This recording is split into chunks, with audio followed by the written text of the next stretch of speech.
Om Jnana-timirandhasya Jnananjana-shalakaya Chakshuranmilitam Yena Tasmai Shri Gurave Namaha. Hare Krishna. Thank you all for coming to this festival. This is the which year? How many years is this? This is the 13th annual festival we're having. This is the first time we had it in a rural setting like this, in the forest setting. So it is experimental. So far it's been a little disorganized. The main things are going on. Krishna Kirtan is going on. Krishna Katha is going on. And Krishna Prasadam is going on. But timings have not been that tight so far. So we have to see if we can maximize our time here, utilize our time well. Many people like to come to the forest in the summer to waste their time in a different way to that in which they normally waste their time. They come to the forest to waste their time in a manner which they think will give them more pleasure than they usually waste their time in. But devotees of Krishna, they are very serious to utilize every moment in the service of Krishna. Ayo harati vaipungsang udyan astang chayanaso tasyarte yat katam nito uttama shloka vartaya. With every rising and setting of the sun, our lifespan is being cut down. We're simply marching toward death at every moment. But life is not being destroyed for those who engage in discussion of Krishna. That is life-giving. Time, there's a representation in, I'm not sure, maybe that's some Western culture of time standing with a big, he's a reaper. It's like cutting the harvest. So there's this big, time is shown personified as with a big knife for cutting. Well, do you have that in Russia? We have death with the reaper. Okay, well, death and time, actually this in Sanskrit the word kala means time and it means death also. But those who utilize their time to hear and chant about Krishna, they gain life, because that is life. So we have come to this forest setting, but we should not imitate others who come to forests to waste their time. We should utilize this time to hear and chant about Krishna. So, if we can get ourselves organized a little bit better, then we can utilize our time in the best possible way. There's in the modern world, there's this concept of time management, with the idea that we should utilize our time in the best possible way so that we can make money and keep healthy, and in this way don't waste any time. So that concept of time management is also there for those who want to utilize every moment for serving Krishna. Ayusha kshana ekopi na labhya swarna kotibihi. Even one moment of time which is lost we cannot get back, even if we offer millions of dollars or rubles or whatever. So better utilize our time in a manner that will be most beneficial. So to do that, first of all, we have to understand what is beneficial. If we think that it's beneficial to have healthy body, lots of money, good friends and all this, that's missing the essential point. So first of all, we should understand what is the purpose of life, what is the meaning of life. We should understand that however healthy our body might be, it has to die. But we are not the body. We are eternal living beings. Ultimately, we have nothing to do with this world, whether in the forest or in the city. Before this body existed, the present body that I am in, before it existed, I existed. After this body dies, I will continue to exist. But we should utilize this human form of life to act in such a way that we don't have to get any more material bodies. That means we have to become free of all attachments to this material world, and free from all misconceptions. So that is a very big topic to understand. Even people who try to understand it are not very many. And even of people who are trying to understand it, they may not understand it even after many lifetimes of trying.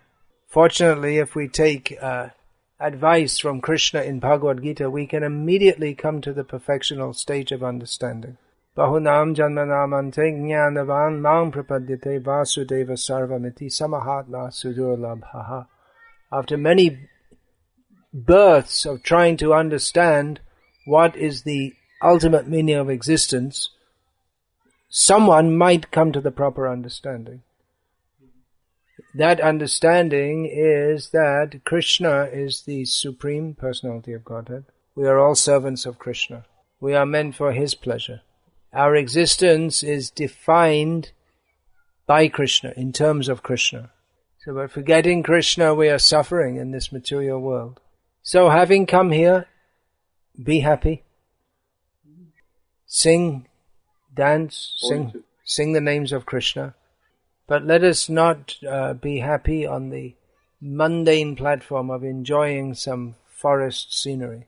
Let us be happy on the platform of understanding that we have nothing to do with this material world and that we belong to Krishna. Let us utilize our time for hearing and chanting about Krishna. Although we don't belong in this material world, at the present moment we are stuck here.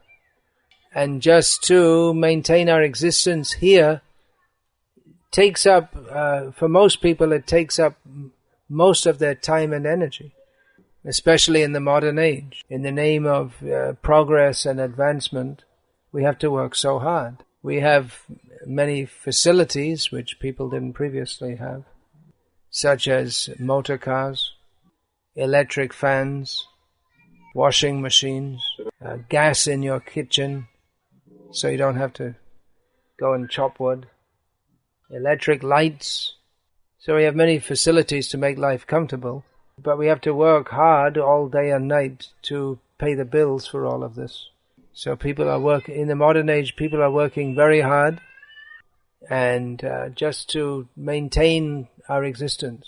So even if we want to concentrate on Krishna consciousness, so much of our time and energy goes in extraneous matters.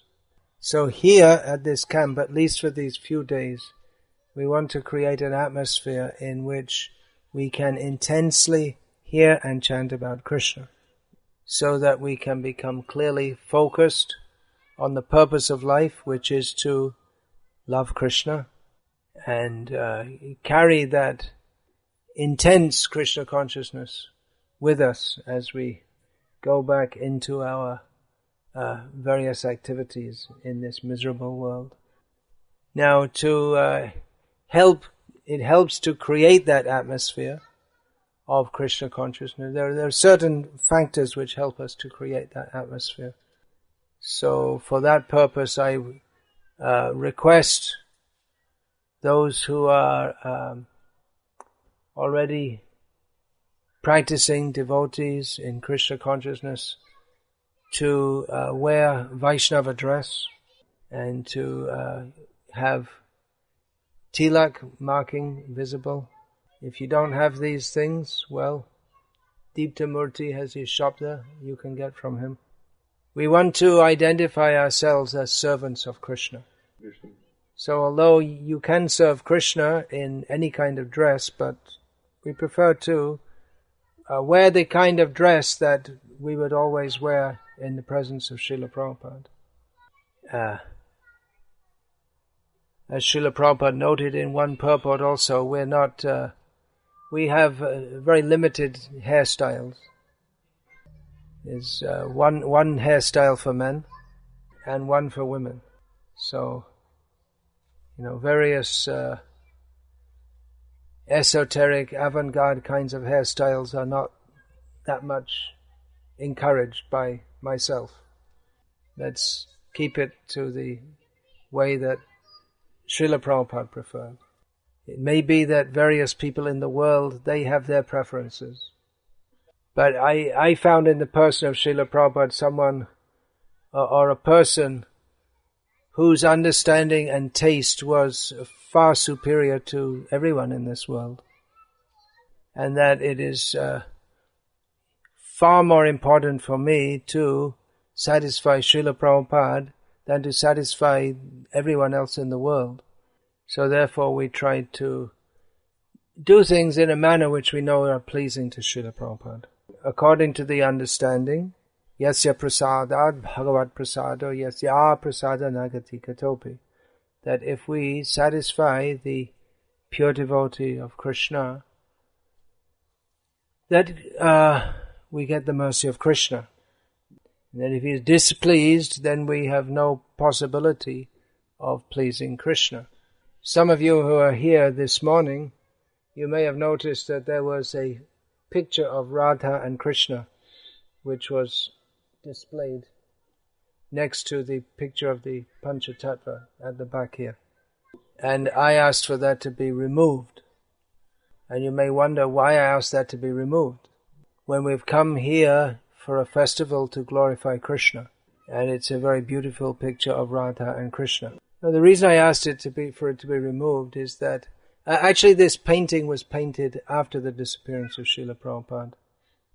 And Srila Prabhupada always had in his books and in his temples formal pictures of Radha and Krishna.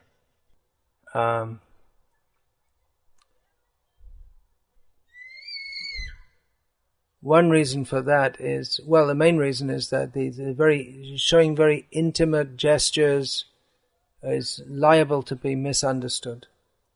Srila Prabhupada is very cautious not to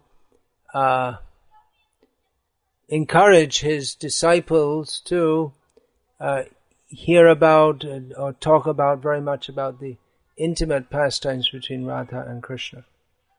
And that is the ultimate goal, to serve Radha and Krishna in their most intimate pastimes. But as long as we are materially attached, we are likely to misunderstand those intimate pastimes. And especially new people, they may think that this is just some mundane, sexually orientated cult. So, for that reason, I asked for that to be removed. Another point which you could bear in mind, which I also commented on during the morning, when most of you had not yet arrived, was that a kirtan was going on, which is very good, chanting the Hare Krishna Mahamantra. So the devotee who was leading was singing into a mic, and another devotee among those who were following was also singing into a mic. But Srila Prabhupada instructed that during the refrain, that you should not be singing into the mic. Refrain or the whatever it's called.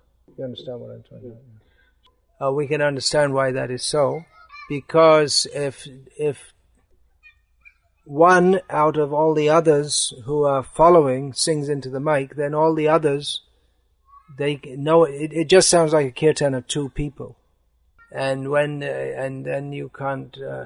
Those who are singing, they may not even bother to sing because you can't even hear yourself sing. So why bother to sing? And then it becomes just a two-person kirtan.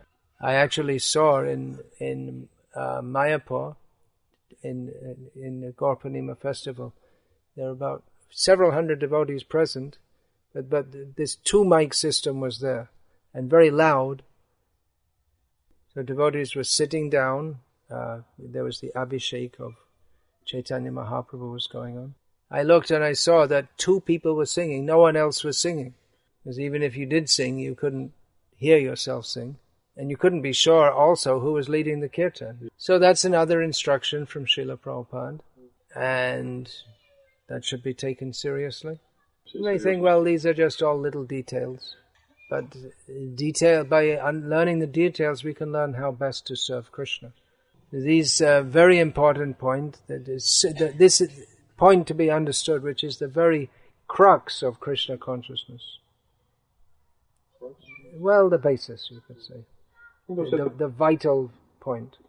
Krishnarthe akila cheshta. Everything should be done for Krishna's pleasure, not for our pleasure. We may think, well, if I'm happy, then Krishna must be happy. But actually it's round the other way. We should try to see how Krishna is happy. So we should learn from Srila Prabhupada what pleases Krishna. Krishna is a person, right? That's the basic point of our philosophical understanding.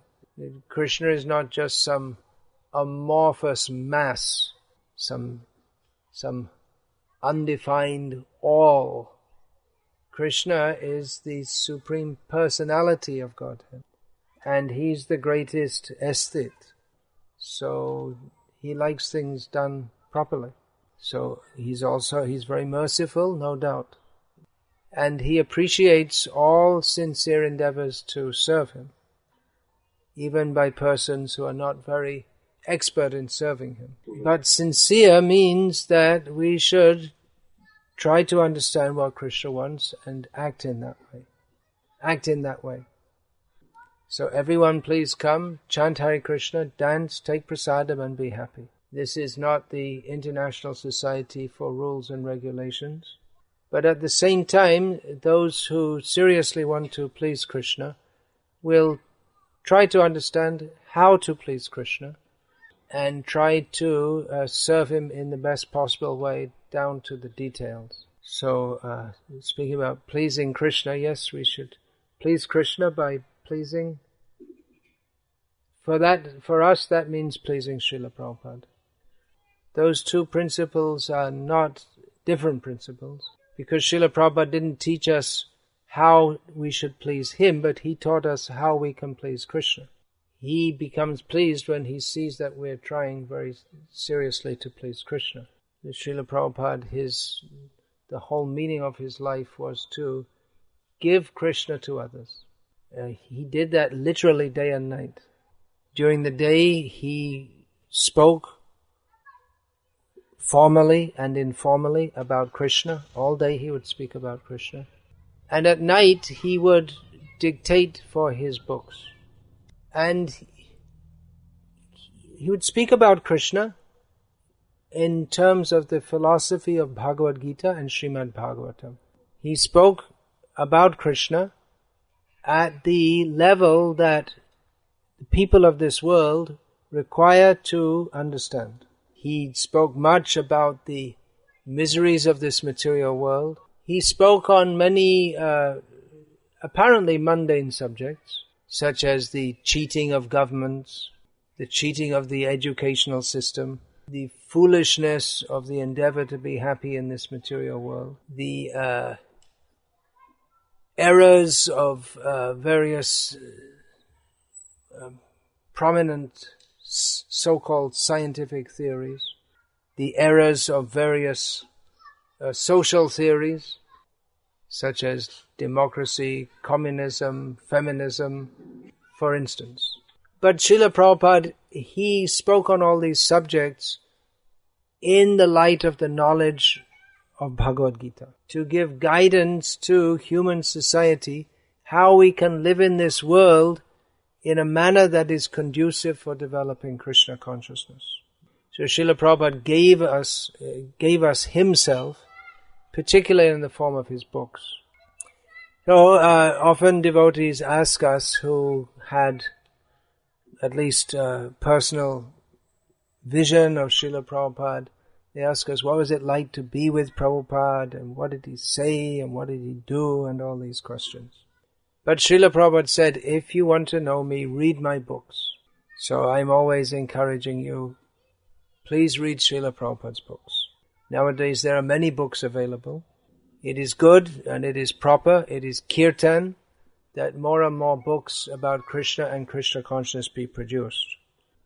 But at the same time, we want to see that the devotees are studying Srila Prabhupada's books, by which Srila Prabhupada said, everything we need to know to become fully Krishna conscious is in my books, Srila Prabhupada said. So devotees often think, oh, how good it would have been to have been there when Prabhupada was personally present. But you can get the same benefit now by reading Srila Prabhupada's books and following his instructions. Krishna consciousness is it is the natural linking of the soul with the Supreme Krishna, the Supreme who is Krishna. So that is always available. It is not that when Srila Prabhupada passed away that we lost the opportunity to associate with him. We cannot associate with him in exactly the same way as we did when he was personally present, but we can associate with him in the most important way, which is by imbibing his instructions and following them. So as every follower of Srila Prabhupada must know, Srila Prabhupada also emphasized so much on the distribution of his books. Srila Prabhupada promoted preaching of Krishna consciousness in many ways. But it's clear that he put most emphasis on the distribution of his books. So we're fortunate to have present among us Navina Nirada Prabhu. Just like to stand up so people can see who you are. Probably most of them don't know who you are. Yeah.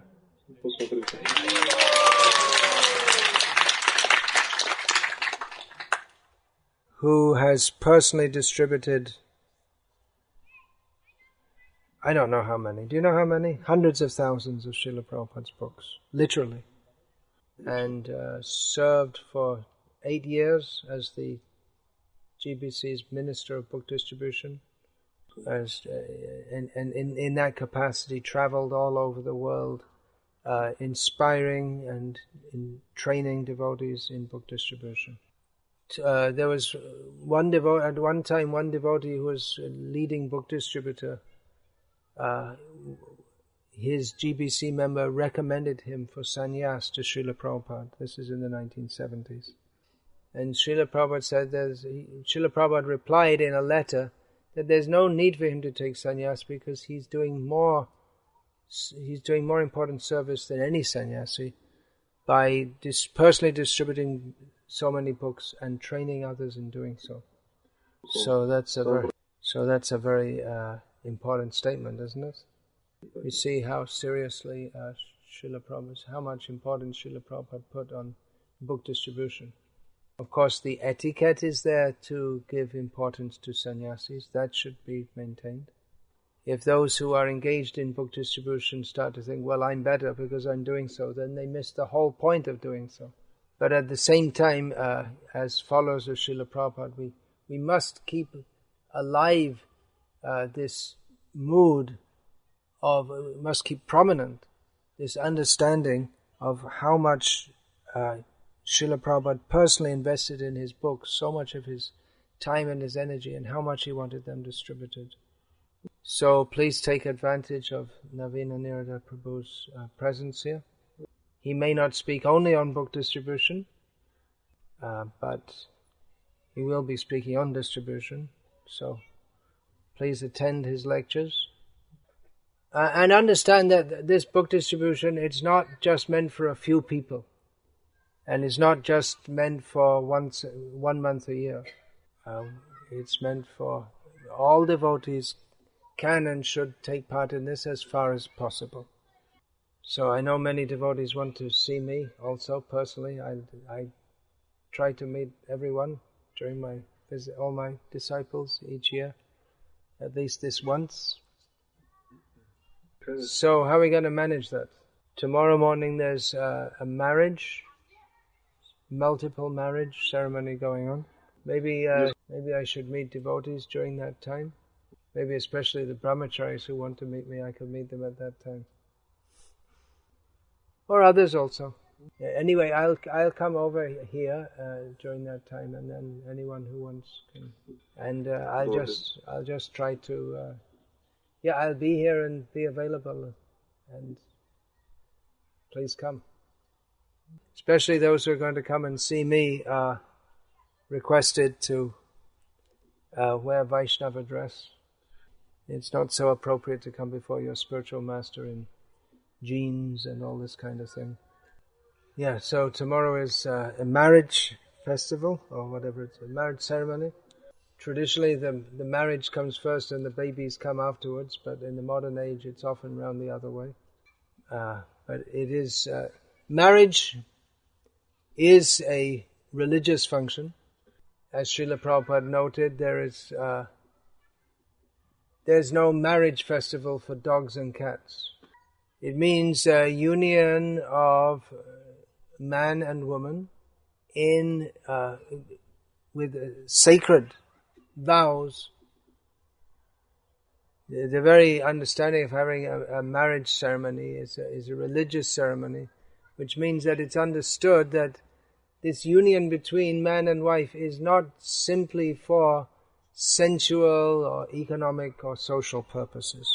That it is a sacred vow taken in the name of God or under the shelter and with the blessings of God for the purpose of pleasing Him, that husband and wife cooperate to serve Him and to raise their children in accordance with His wishes.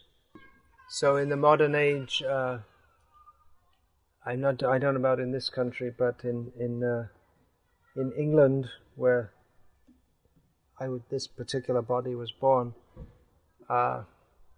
people like to get married in the church. Still, many people like to get married in the church. They never go to church at any other time. But they think it's nice, some sentimental reason to go to the church for marriage. Can I get some water to drink? So, that we are married in a religious ceremony, we should understand the import of that. It's not simply because it looks nice or it's traditional, but it is a commitment that husband and wife unite for the service of Krishna. Like everything else in the modern age, everything else of any real importance in the modern age, the marriage institution has become trivialized. People who grow up watching cartoons, they generally don't have a very deep sense of the importance of commitment and dedication and following vows. But human life is meant for the very grave purpose of dedicating our life in the service of Krishna. So we can simply advise you to be very serious in Krishna consciousness and be very serious in married life. Marriage is meant for producing children. Contraception is sinful. So the natural result of married life is that there should be children. And it's a very grave responsibility. As I just said, people who are raised on watching cartoons, they don't have much sense of the responsibility and gravity of human life. But bringing a child into this world, especially in the modern age, it's a very grave responsibility. The modern age is so confused and confusing that it's difficult to understand how children will turn out. But it is the duty of parents to train their children in such a way that their children will not have to get born again in this material world. So just consider what a grave responsibility that is. That means that the parents themselves have to be fixed in practices which will help them to come out of this material world, help themselves, the parents themselves. Parents who are trying to enjoy this material world and are not serious about Krishna consciousness become the enemies of their children.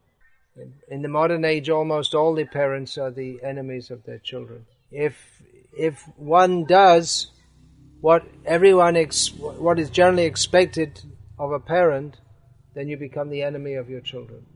If you feed your children meat and then encourage them to enjoy themselves in this world, then you become their enemy. So, train children to be happy in Krishna consciousness. But you have to point out to them, you have to tell them that this material world is not our proper place. Our proper place is in the spiritual world with Krishna. You have to point out to them that what seems normal to most of the people in this world is abnormal. That if we live our lives just like an average person in this world, then we are spoiling our life and misusing the opportunity of human life. So, parents require to be proper parents requires one to be very serious in Krishna consciousness. I think that some years ago I gave a seminar in Russia on that, and I think that's been published in that book. Who showed me that book this morning? You showed that? Yeah. So that seminar on Grihastha life has been published? But I've spoken on these topics. There's something in there, yeah. It's that seminar I gave in Moscow in 1980 something, I think it was. 1995. 95. In May. You remember so well. So, Hare Krishna, there are many things to speak about. Shotavyadini Rajendra Nirnang Santi Sahasrashaha Apashchatamatna Tattvam Griheshu Grihamedhinam. Persons who are blind to the real purpose of life discuss many things. Persons who think that they can be happy simply by enjoying their senses in family life, they discuss many, many things. So we can also discuss many things during these few days here. But everything should be centered on Krishna, how to serve Krishna, how to please Krishna. That is our subject. Hare Krishna.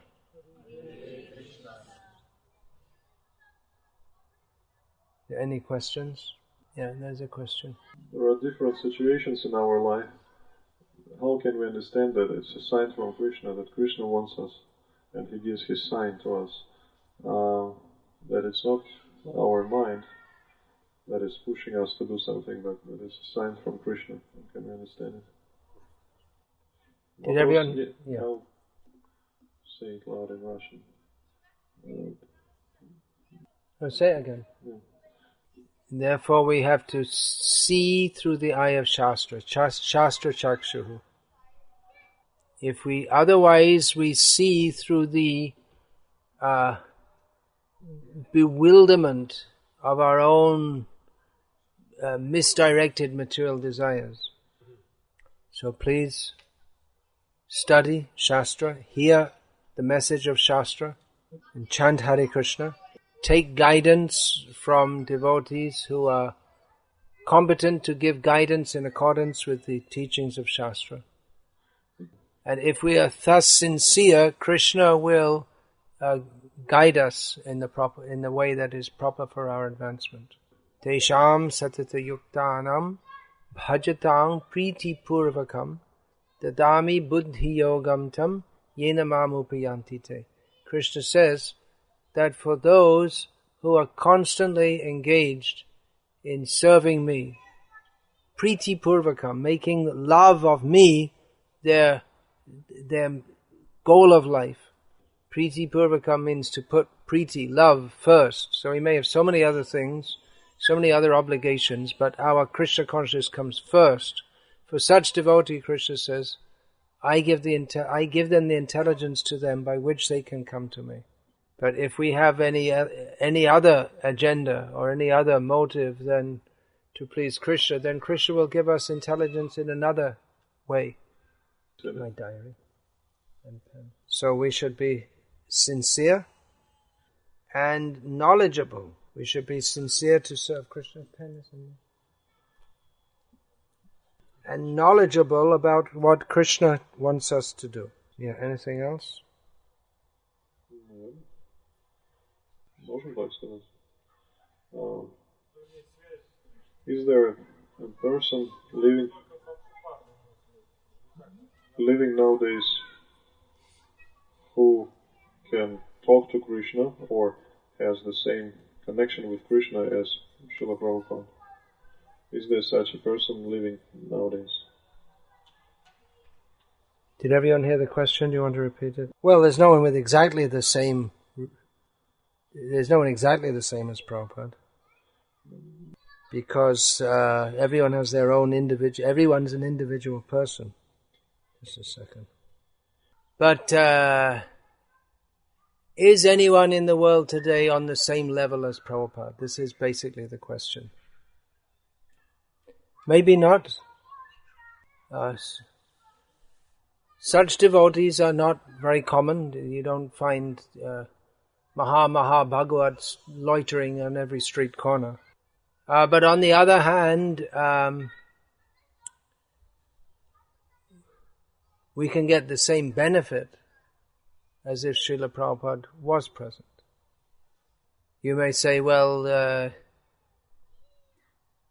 what about Krishna when he was present? Then what happened after he left? Wasn't that a great disaster for the world? If you want to be spiritually advanced, then surely it was the most favorable time when Krishna was personally present, isn't it? You're asking if anyone is present who saw Krishna personally as Prabhupada did, but when Krishna was present, everyone who was in his vicinity saw him personally. So after Krishna left, does that mean that no one had any hope of becoming Krishna conscious? What do you think? Is it possible? Is it only possible to be Krishna conscious when Krishna is personally present? What is the proper understanding? Krishnai swadhamopagate dharma jnana dibisaha kalau nashta drishamesha puranarko dhunoditaha. Krishna left this world with dharma, with religiosity and knowledge, which are naturally present when he is present. But persons who have lost their vision in this dark age of Kali, even in the physical absence of Krishna, can see everything clearly by the sun of Srimad Bhagavatam. So Srila Prabhupada gave us Krishna in the form of Krishna Nama, the name of Krishna, Bhagavad Gita, Srimad Bhagavatam, and we can take advantage of that by following the instructions in those books. If we are intelligent and sincere, we can get the same benefit from Srila Prabhupada's presence in his books as those who were personally present with Prabhupada. You can become more, if you are sincere to be Krishna conscious, you can become more advanced than did many people who had personal association with Prabhupada. Is that correct? Krishna consciousness is a spiritual science, is it not? It's not a matter of... There's called drishtipat. That means someone looks at someone else and then they get an electric shock and then they become spiritually realized. That is not a spiritual science, this idea. So if you are sincere and serious to be Krishna conscious, then Krishna will help you. And you will find the guidance that will help you to be Krishna conscious. So you may think, well, I have to find Super Maha Bhagavat Premi Bhakta, otherwise forget it. Well, how do you know? How do you know Srila Prabhupada is a Maha Bhagavat? He didn't speak about Radha, very rarely spoke about Radha Krishna Lila. He mostly spoke from very basic Bhagavad Gita philosophy. So if you follow Prabhupada's instructions, then you become spiritually advanced. And if you follow the instructions of one who is strictly following Srila Prabhupada, you'll become spiritually advanced by the spiritual science, not the spiritual sentiment. Follow the basic instructions. That's the first thing. Then you'll gradually make progress. Practically speaking, you don't need a Maha Bhagavat. You need we need devotees who can teach us how to follow the basic things, how to control the mind and the senses, how to follow the basic principles. Just like if you want to study physics, you don't need an Einstein. You need someone to teach you, first of all, arithmetic. That comes first. So even if you have Einstein as a teacher, if he's actually a good teacher, he has to teach you, first of all, 1 + 1 = 2. You have to start at the beginning. So even if you do get a Super Maha Bhagavat Premi 1008 Guru, If he's actually a proper guru, he won't talk about these things because you can't understand them. He'll teach you what he needs to hear, what you need to hear. Someone who proposes to teach you all about the very intimate pastime, seeing Krishna directly, when you're still attracted to this mundane material world, is simply a cheater. So if you want to be cheated, you'll say, "Oh, I only want to be guided by someone who's seeing Krishna directly." You have no idea who is Krishna or what it means to see Krishna directly. If you're an insincere rascal, then you'll talk very high talk that, I'll only be guided by someone who sees Krishna. And in the meantime, you won't follow any basic principles properly because you think that you're so advanced. And in the name of bhakti, you'll simply become proud and offend those devotees who are actually teaching according to the need of people. So if you can find someone who can help you to make practical advancement in controlling the mind and the senses so that you can gradually advance in Krishna consciousness, you should be very grateful for that. Don't talk about seeing Krishna. You're a long, long way from that. Let's be honest here. As long as we're interested in looking at the bodies of beautiful young women, then we shouldn't think that we're anywhere near qualified to see the intimate pastimes of Radha and Krishna. That is our ultimate goal, but let us work sincerely and seriously at the level that we're at.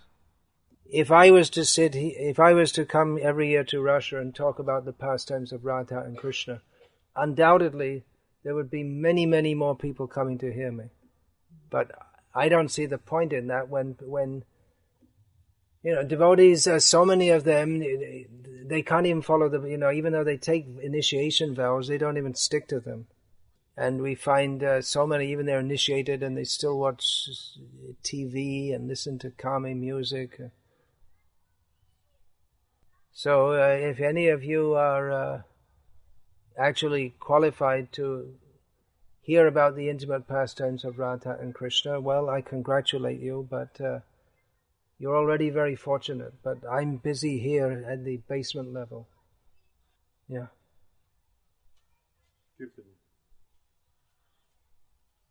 What did Srila Prabhupada say about chanting Radha's name in Kirtan? Jai Radhe, Prabhupada didn't encourage that, no. Within certain songs like Jai Radhe, Jai Krishna, Jai Vrindavan, Prabhupada would sing that. But there are dozens of recordings of Srila Prabhupada singing. We never hear him singing Jaya Radhe, Jaya Radhe. He would always sing, he emphasized always the Maha Mantra. Hare Krishna means that we glorify Radha and Krishna together. So Krishna is happy with Radha and Radha is happy with Krishna. So we chant the names Hare Krishna together. What's the time? 8 o'clock. Okay, I'll move on now.